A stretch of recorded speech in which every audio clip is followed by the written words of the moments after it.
সিঙ্গাপুরের বিপক্ষে বাংলাদেশের একটা প্রেডিকশন চাই আপনার কাছে। সিঙ্গাপুরের বিপক্ষে স্কোরটা কেমন হবে, বাংলাদেশ কেমন করবে?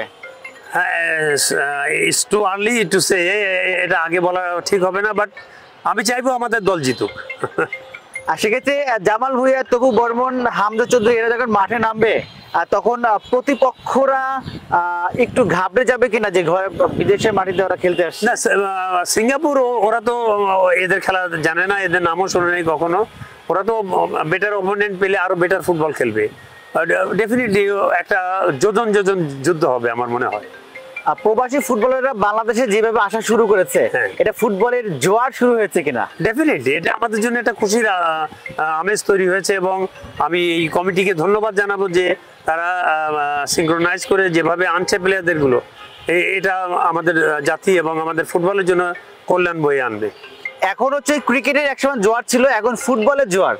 এটা আসলে হামজা চৌধুরী কি পরিবর্তন করে দিয়েছে ফুটবলের জোয়ার বলতে? আমি বলবো যে এই খেলা নিয়ে, জাতীয় দলের খেলাটা নিয়ে হামজা চৌধুরীর প্রেজেন্স এবং আমাদের আরো যারা বংশভূত ছেলে আছে ওরা আসছে, একটা আমেজ তৈরি হয়েছে। এইটাকে ক্যাপিটালাইজ করতে হবে।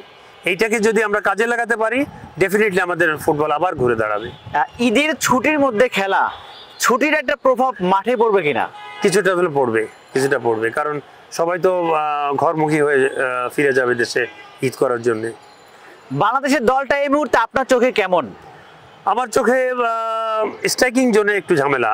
স্ট্রাইকিং জোনে যারা স্ট্রাইকিং জোনে খেলছে তাদের গোলে কখন শুট করতে হবে, কখন গোল মাউথে দাঁড়াতে হবে, সেই জিনিসটা তারা এখনো জানে না। বিকজ আমাদের বড় বড় দলগুলো, প্রতিটা দল চ্যাম্পিয়নশিপ নেওয়ার জন্য বিদেশি স্ট্রাইকিং জোনের প্রচুর প্লেয়ার এসেছে, যেটার জন্য আমরা সাফার করছি এই বর্তমানে।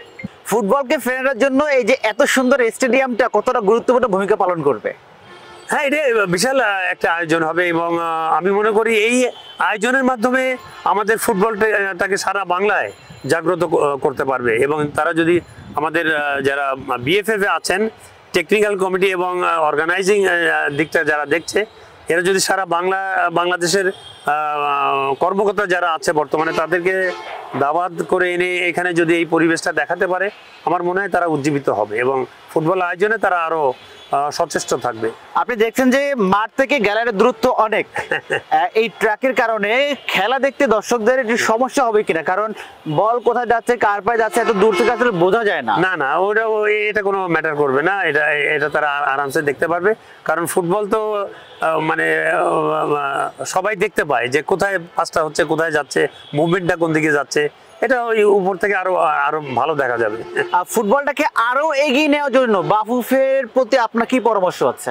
আমার একটাই পরামর্শ যে জেলা ফুটবলগুলোকে জাগ্রত করা, একটাই ওনাদের কাছে আবেদন। এবং আমাদের সময় যেটা হতো, শেরে বাংলা এবং সরহদি কাপ, সারা বাংলায় যুদ্ধ লেগে যেত, কে চ্যাম্পিয়ন হবে, কোন জেলা চ্যাম্পিয়ন হবে।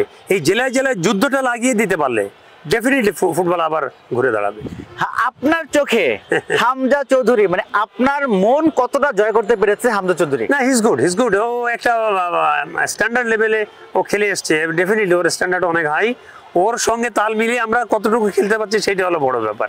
এবং আমি চাইবো যে ওর সুরে সুর মিলিয়ে, তাল মিলিয়ে যেন ওকে ফিডব্যাকটা দেওয়া যায়, যাতে করে is a very quality player, ওকে কাজে লাগানো যায়। বিদেশি ফুটবলারদের চাপে, মানে প্রবাসী ফুটবলারদের চাপে দেশি ফুটবলাররা চাপে পড়ে যাচ্ছে কিনা? কিছু তো প্রেসারে থাকবে, ডেফিনেটলি কিছুটা দলে জায়গা করে নেওয়ার জন্য। হ্যাঁ, ওইটার কিছুটা প্রেসারে তো পড়বেই। আর ওদের সঙ্গে মানে বেটার আন্ডারস্ট্যান্ডিং করার জন্য ওদের একটু আগে আনিয়ে যদি ওদের সঙ্গে প্র্যাকটিস একটা সেশন করা যেত, that should have been better for our football. তাই মাঠের কোন দৃশ্যটা আপনার সবচেয়ে বেশি মন ভরেছে বা মন জয় করেছে? না, গ্যালারি আসলে খুব মানে চার্মফুল হয়েছে, দেখার মতো হয়েছে এবং কালারফুল হয়েছে। এটাই ফুটবল মাঠ হওয়া উচিত এই ধরনের।